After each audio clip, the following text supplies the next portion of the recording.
because I was living in a tent. I was not even living in a house because house was just changed, like as a prisons, like a Yeah. window was like and I didn't like it. I want to take it out. I want to like completely renovate the house. And I couldn't stay there. I was feeling like I'm in a prison. And I was like, I don't like it. It's better for me to stay in the middle of the property in a tent.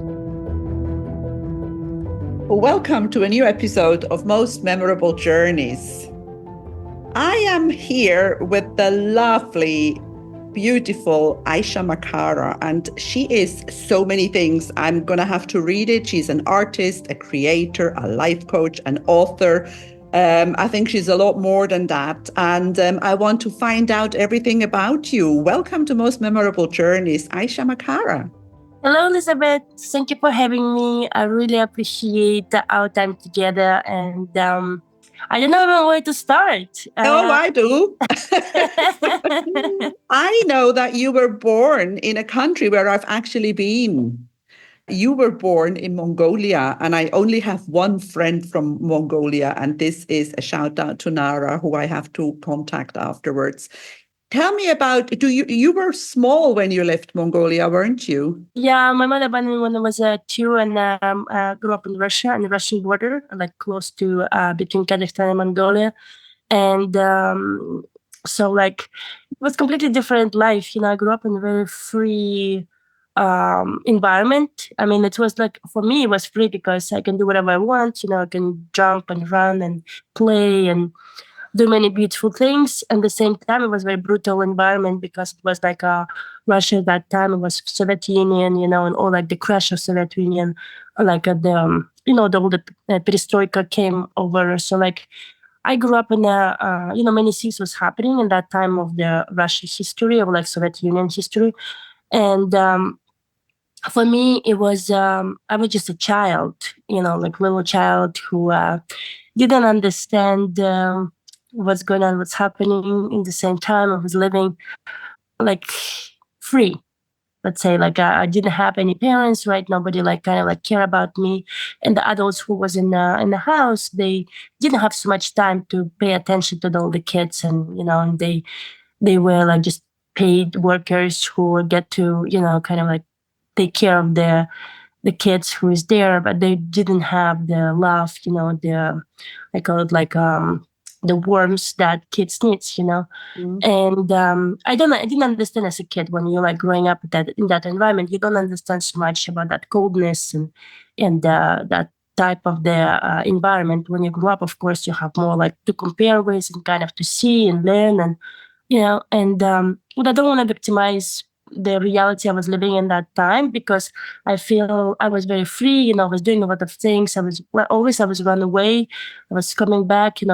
Adults will get bringing me back, many, many, many times. I don't know how long it was happening, but I remember that one day I just give up. I said, like, it doesn't matter how far I will run away, they will get me back anyway. So I just stay. I was decided to like stay, and undecided. I would just stay because I was just a little child. I always was this is independent and kind of like free and rebellious. I was always fighting. It was like I have a strong opinions every time, and for my opinions, I will get punished. They get you in trouble sometimes, those opinions. A lot of times. Yes. But tell me something. So you basically grew up with little guidance, though. You didn't really have anybody guiding you. So you had to figure it out yourself. Mm-hmm. Correct. I got to figure it out myself from the beginning of my life. I got to kind of like guide myself and just ask myself what is good, and I get to observe a lot, learn what is good, what is not good. Of course, as a kid, you want to have parents, you want to have, family, and everyone is like kind of like not nice to you because you don't have it, and the kids are very brutal, especially when I started to go to the school, later, like kindergarten or like daycare, whatever we call it, like it was, like kids calling in names, and it's like you're fighting that. Bullying. They were bullying you. Yeah, bullying. And you're fighting for that, and you kind of like protecting yourself, and you kind of like I mean, I always like I was fighting, because like if some I cannot like say words or enough words, I just go to fight, Now I don't do that anymore because I feel like it doesn't. I avoid this all like this conflicts, I call it, because I was learning how to like understand that it's not my thing. I don't have the same level of anger or irritation, or like kind of like feeling better than others or something like that, or feeling like, I don't know, like a level up, like, because I feel like everyone is equal, and we're humans, and we come here to experience life in the planet Earth, and I just experience different reality, and I'm not alone. Many people, experience what I experience, just in a different, a different way, and some, like grow through that, some not, some just stay there where they are, and I was ambitious enough to like go and explore other places around the world, and I was always wanted to travel around the world since I'm like. Okay, let me interrupt you here because I have noticed something that I have in common with you because I was bullied in school. And at the time when it happens, it's very painful. But today, I am grateful to every single person who bullied me because they gave me and you the fuel to achieve what we have achieved, don't you think? Yeah, I think like all these people, because in my life, when I was a leader of the class for like many years at school, because I had this. I don't have, I don't know how to explain it. I don't have like this idea of what is better, what is worse, like, so like when teachers put me first as a leader of the class, I was doing everything, I was very like responsible, and I was taking care of the kids and adults, and organizing many things like events and communication between teachers and kids, like, and for years, and what happened is later in my life, what actually made me so angry, like I would say like very angry, because of all these years of serving and being a good student and doing the job, and after like taking all these exams, regents exams was that just tested in Russia that time, just started to they started to test it in Russia, the new way of like quality exams over the over the whole country. So I knew that my school would get the bonuses, teachers will get extra like attention and I remember that they promised me that they will get me to the journalist school, like at the university, because this is what I want. I was very expressive about that. I was writing to the local newspaper that time. I was writing in the school paper. I was doing all like for the school paper every month or every week. I don't remember. And eventually they promised me. They said, yes, you get to just take all these exams, and we will help you to get the best scores and your diploma. And I did all of it. I accomplished what I from my side, and and then when it was the last last day at school, and we were like getting how to say like the presentation, like, oh, this is like, thank you very much to serve us for 10 years, blah blah blah. And here I am, like some of the lady. I remember I had a lady who likes me as a kid, and she was like old lady, and she, in my last day at school, she brought me like a big bouquet of the flowers, like very beautiful, and I was so happy, and I was like carrying this flower bouquet, and principal of the school, she just took that flower from me, of the bouquet of that from me, and she just gave me a very old little like a flower, and I was like, I couldn't understand. And she said something to me, and I was staying there like frozen, and I couldn't, like, what's going on, what's happening. I was so happy to carry this bouquet. And here I am, like, was little, like, a old, like, even though working, like, she gave me this, like, little flower. And I was starting to cry. I'm just crying and crying and crying. And this is the calling us. And I'm going, to the line and like standing in front of the old school. And I'm just crying and crying and crying. And after my turn to say something to the school, and I'm just saying, and I just stand up and I said, like, fuck you, everyone, in Russian. And I said, like, I did everything for you guys, and this is like how the way you like treating me, something like that. I don't remember, but I said something very like nasty, or like, and I just threw the microphone. I just walk away, and the people like come back me and put me back to the in front, and I was like just crying, continue cry, and I just feel like In that moment, I was just feeling like everything is just so like unfair. I was doing all this work and being the best, like and best in many ways, and like getting so much attention and getting good scores and everything. And here I am, like nothing.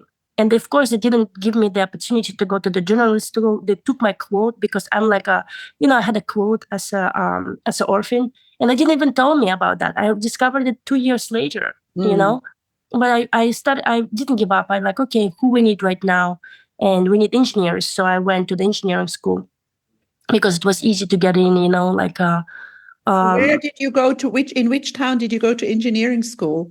I started in Ufa. It's like middle of the Russia, and after I moved to Moscow, Okay. and after like I moved to Norway to finish my everything, like started to work. You finished your degree in Norway? Yeah, I mean I finished in Russia like one bachelor, and after I was doing because Norway it's a little bit different, so I get to kind of like continue to change a little bit some subjects, and I started. That was a big move coming from Russia going to Norway, because Norway is a very modern, open country. Yes, it's very female dominant, and woman dominant country. Very like women have like a very strong and powerful voice. Uh-huh. So Did you like that? yeah, I love it. It was so good. It was so different, and I had a great experience in Norway. I been treated very well at my work, at my environment. Everything was just so amazing and well, and I just flourished, and it was amazing, amazing in many ways. And I just didn't like the weather. I was always sick.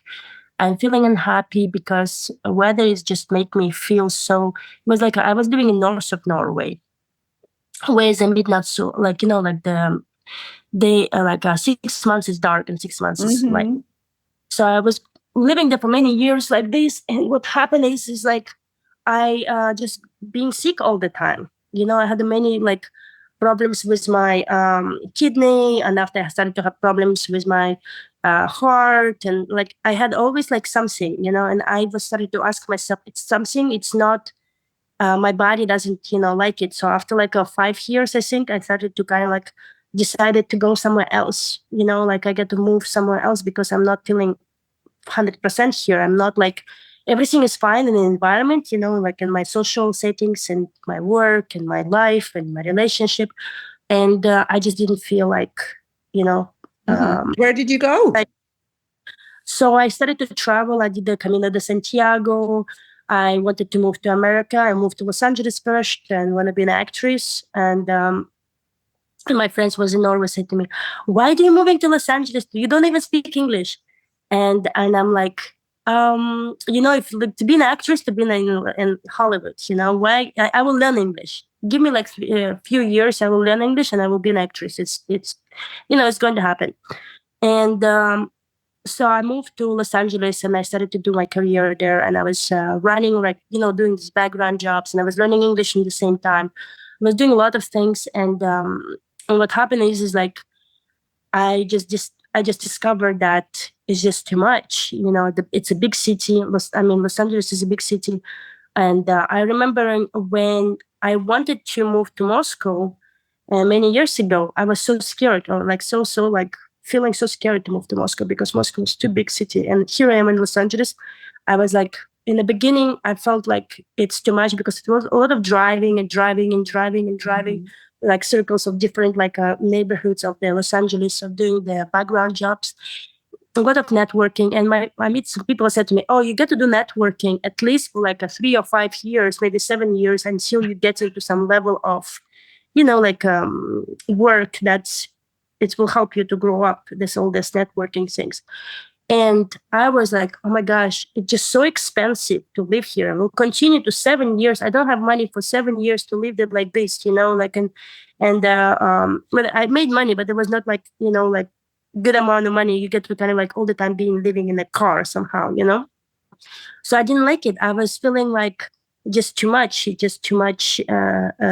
competition, and everyone is kind of smiling to you, and at the same time they're doing, like something nasty in the back, and I just didn't like it. I was feeling like because I came from Norway, my brain started to form. I moved to Norway early, like when I was 19. And I feel like my brain actually formed in Norway, like the whole, Mm-hmm. like, idea of the trust and naivety somehow, and the support that I'm giving to the people. And I feel like Norwegian people helped me to kind of like connect with myself better. I was very happy and joyful and, very loving and caring when I was at Russia as well, like in Russia. And Norway just helped me to like feeling that I'm supported by being like this. And when I moved to Los Angeles, my naivety in this caring and loving things was not something is the Appreciated. value. Yeah, the value there. I get to be very nasty. I get to be angry. I get to be all the time fighting and, like something. And I'm not like, I was like, I'm not like this person. I don't know even how to fight anymore. And I felt like we can always have a conversation, we can have always like a communication. Let's have a conversation. And I was doing my best to like having conversation with people, and they look at me and say, "You're crazy. You like," and I said, "Like I will not like stabbing you in the back. I will. This is not my personality doing this Mm-hmm. thing. And that's what I was discovering for me, like this betrayal and many other things. And I was so disgusted by that moment, and I felt like, oh my gosh, this is what people do to each other. And but I was very young, I was 24, like in that moment, and I was like I was very like, it's better for me to come back. I Mm-hmm. back, I To got Europe. to Europe, and after like 9 months later, I decided to move somewhere south. I decided I'm going to move to somewhere south of Europe. I was thinking about Spain, Italy, and France, south of France, because I was traveling there and I love it. I love Italy. Italy is so amazing and beautiful, and so I started to travel in Italy in the south.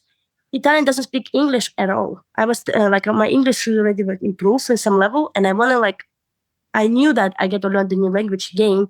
I just didn't know like I just didn't want to like all the time started to speak that language right away. Mm-hmm. So I moved. I started to travel in France. South France, they don't speak English either. The level of English is very low, and the same in Spain.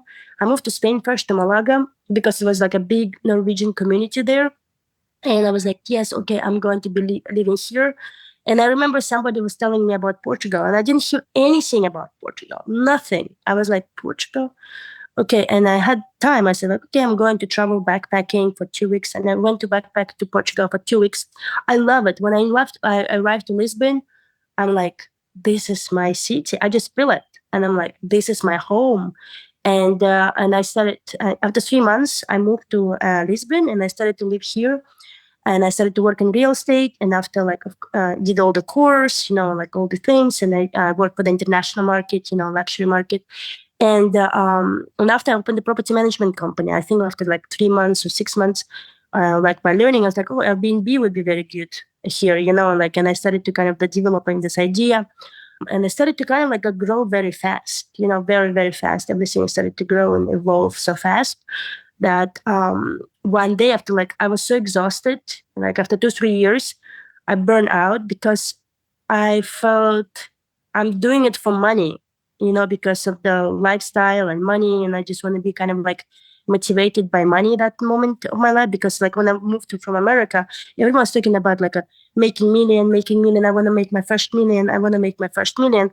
So when I we started to the property management company, or like started to develop everything, the revenues and services and like everything, I realized that after 3 years of working very hard and we're moving towards our first million. And I knew that after 4 years or 5 years, we're going to be there. We're going to make our first million of euro. And I feeling like that's a business. So you're growing it, you're building it. And after you also learn about the business, you get to lobby it, you get to lobby your interests because business is growing, you're employing more people, and it's good for the community.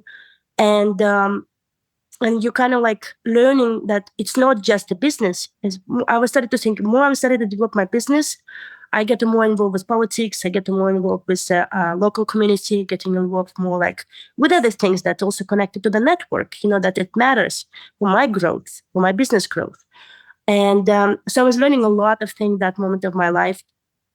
And at the same time, I get burned out, like my relationship It was too was much. too It was, much. It was a yes, lot. I mean, I'm listening to you here, and I'm just getting tired listening. I mean, no, I'm not tired of listening to you, but of all the things that you did, you put too much pressure on Pressure you. on you, yes. Yes, Yes, yes. a lot. And that's because of my level of responsibilities, and I decided like I get to travel again. That was my kind of way of escaping. And Hmm. eventually I went to travel to United States again because I was used to go to United States. I don't know why I was kind of like attracted to to stay that time. So eventually I moved to Miami, and I decided to change my career. I decided to be an artist because I was doing art, and I my art was just a hobby. Like whenever I have time, I do art. And here I am, like decided to be a full-time artist, and I'm going to be an art Basel, and my friends was asking me like, why did you move to Miami? I said like, for the art Basel, like I want to go like to be an art Basel artist, like one soon, like this year. I was thinking 2020, and 2020 didn't happen because of the COVID, and I ended up in art Basel in 2021. And after, like, I was thinking, what's next? Because I was doing a lot of like art classes. I was being more like a teacher because yes, I did also events, a lot of pop-up events. I was like into like a very much art community there. I helped a lot with events, helping us a lot with network events, like developing a lot of things at the same time. I decided that moment of my life I will not push myself to the so strong. And still I did. I pushed myself too much. And eventually, like, everything was crashed in 2022. I lost everything. My van was broken. I was living as a hippie. That moment I was traveling, living in my van, and my van was broken in. Everything was taken from me. All my life was gone in one day. And that's why that day I feel like this is time for me to ask for support, because normally, I'm the one who giving this all the support, and here I am vulnerable, get to ask for support. It was not easy for me, really not easy to ask for support. It was like kind of hurting my ego, like I'm like, oh my gosh, here I am, like, get to ask for support because I don't have anything right now, zero. Like, it scares me, of course. I went and I asked for the community, hippie community, to give me support. And they give me support. I started to go to the festivals, volunteering, working. Of course, when opportunity to send my art to the space came over, I didn't have anything. I didn't have any tools, nothing. I was living in the community. I didn't make any money. I have zero money, and I get to do all of like all this project, or like it was free. And at the same time, I get to apply. I get to do that more art to send to them, and I didn't have any art. Everything was taken. All of it was stolen. It was all in your van. So all Yes, you had was in that van. What happened? Did you ever find out who broke into your van, I or don't know. no? Because I was that time, I was a crypto community, I was doing like events for them, and I was working for the crypto, and they pay me with the crypto. But one day, all my crypto, everything was gone because everything was on the phone, and my Yeah. phone was stolen, and all the everything was like gone. Like, no, I was after that. I said I don't want to work with crypto. I don't want to like do anything with anyone. I don't want to work with someone. I just want to work for myself. And I started to kind of like um, go towards that direction slowly, and I'm still going towards that direction. Um, I'm just feeling like everything in life, it's a lesson to learn, like how open we are and how flexible we are, and how we can actually explore better ourselves. And in my life, I'm brave. I like to say yes to the thing that connected to my dream. When I moved from Russia to when I moved from Ufa to Moscow, I knew why I'm doing it, because I knew that when I'm going to live in Moscow, it's opening more doors for me, and I can travel more around the world. And when I moved to Norway, I knew that it helps me to travel more around the world. That was my purpose that time in my life. I want to travel as much as I can, and to have more easy access to travel to as many countries as I can. And that's why every time when I had this opportunity, I just applied for that. I didn't know like it was yes or no. I just knew that it's connected to my dream that I'm living right now. That's why when I moved to Portugal, I had so many other things I could do. I was supposed to do the community, like I first when I moved here, I rented actually a farm, and I want to do community. I want to do like a life school. I call it like life school community. And after 3 months or something, the community didn't work out because I was working with the Portuguese people and Ukrainian people, because like it was I get to rebuild things, I get to reconstruct some things, and I had like a idea to create like a co-working space, like kind of like a like a new alternative schooling for the kids. And people started to come. We started to do different events there. We started to kind of grow very fast as well in the beginning, before I evolved 100% with real estate, because I was doing real estate and my farming. I was spending Mm-hmm. days in Lisbon and 4 days in Montijo. It's like outside of Lisbon in my farm, because I want to build that. I believe in that. I was feeling like the traditional way of like family or something like that. It's not the same. We got to change it, and this is the way. And what happened is my Portuguese people was vegetarians, and the Ukrainians was like drinking vodka, like and eating meat and barbecuing, and they were workers. They were construction. They were doing all the work. The volunteer, the time to build something for me, for us. And when I was I was a leader. They choose me leader, and I said to Well, them, I think I have noticed that throughout all the story. I think it's your teachers at school who discovered the leader in you. And I think you are a born leader. probably. Yes, it looks like, but it's Yes, not very because lonely. It's a listening lonely to journey. yeah, I think it's very important to know that. I think you know it and you need to use it. Yeah, I am. I'm working at. I don't like it so much sometimes because I don't like to kind of like lead.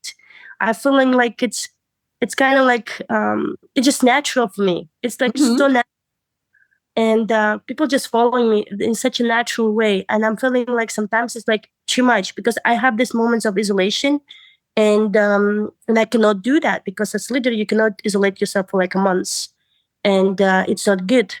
People like Yeah. suffering because you're not like there.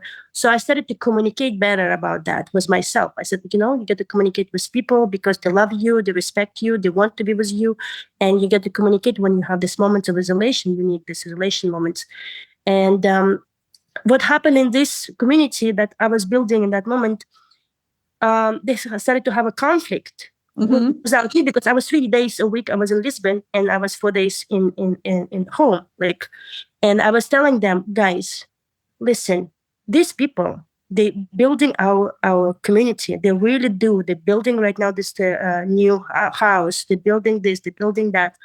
And I'm just getting materials. I'm just buying materials and they build everything. And I said to them, I said to Portuguese people, what do you do? You're just doing your permaculture right now. You're doing this. I really appreciate what you do. You don't pay anything. I pay for everything, and I'm feeling like they didn't value that. They Hmm. started this conflict, and this conflict started to kind of like evolve because one of the guys, he wants to be a leader. And I said to him, okay, if you want to be a leader, you just be a leader. I'm not like saying to you that it's my a job to be a leader. If you want to be a leader, be a leader. Build the things, do the things. So when this the conflict escalated, it was like a fight, and I get to kind of like separate the people. And I said, okay, you know what? I cannot do that because I'm feeling alone right now, and you're going against me. It's not good, because Hmm. when I was not there, this person was kind of like talking to other people about me that I'm not a good leader or something like that. I don't know, but whatever. And in that moment, I was feeling like, okay, here are the keys. Talk to the owner of the property. Tell him that I'm not here anymore because he gave me all the responsibilities. He gave me all the tools and everything, and I communicating with him. I will send email, and you can continue to build the community. And I called to my friend who brought this Ukrainian people, and I said, tell to your husband that I cannot have any more these Ukrainian people in this property because it's just a conflict and it's just escalating, and I don't want to like somebody died here, and be killed Yeah. because of that. Because I didn't know that vegetarian people or vegan people can be so aggressive towards people who eating meat. It was like a crazy aggressive behavior. Interesting. Yeah. Yeah. They were way more aggressive than people who's eating meat. I Oh, never like, yeah. and it's true because when I was living in Florida, it was the same situation, kind of like in the community when vegetarian people was talking about the people who was eating meat, was so much anger and so much like this within like a I don't know, like kind of like aggression as well. So like for me, this would happen. I organized everything. I moved full time to Lisbon, and I said, and community didn't grow. After less than 2 months, everyone was just left their own homes, and one of them connected with me, and she said to me, "Oh, Aisha, why did you leave? Why didn't you fight for your rights?" I said, like, I don't want to fight for anything. I mean, why do I get to fight for what? For like You being wanted to build, you wanted to I want to create, you build. I didn't wanted want to unity. fight. Right. Yeah. I didn't Yeah. want to spend time for fighting. I said, like, I'm paying for everything. That's why I'm doing real estate right now. That's what I'm learning about that. Eventually, my idea was 3 years, continue to build the community, continue to like thrive this community, making the community bigger and more like, because my idea was like creating communities, this community around the world. Mm-hmm. You wanted to do it in different places. Exactly. And this is what happened. And these people was not ready, and I was not ready because I'm feeling like in that moment of my life, I I didn't feel I was standing for myself, but I didn't want to like somebody just because they're angry and something in their head kill me for that. You know what I mean? Yeah. Yeah. Because I was living in a tent. I was not even living in a house because house had this chains, you know, like as a prisons, like a Yeah. window was like a, and I didn't like it. I want to take it out. I want to like completely renovate the house. And I couldn't stay there. I was feeling like I'm in a prison. And I said, like, I don't like it. I was still, it's better for me to stay in the middle of the property in a tent. That's Mm-hmm. what I was doing. And everyone was saying to me, like, oh, you're separating yourself. I said, like, I'm not separated. I was very honest to say to you guys that I don't feel comfortable to stay inside because this is what I feel. Yeah. I mean, you can also put your tent next to me. I don't, I don't mind. It's not about like, this is what I feel. This is what I do, and You that's just what wanted to have peace. exactly. And vulnerable. I was vulnerable enough in that moment of my life. And after like, I got a boyfriend and he said to me, if you're going to stay here, they're going to kill you one day. They're just like, for no reason, they will like feel something or whatever. And they will feel like you're the threat. You're the one Yeah. who is actually like the biggest threat. And they will come and do something to you. And it's better that you leave before it's happening. So for me, it was this escalation was such a powerful thing. And I said to myself, I didn't understand why people reacting or acting that way when in the other way they get to give hugs each other, like and actually be nice to each other. That's what the school about, about to be loving and caring and and really like supporting each other.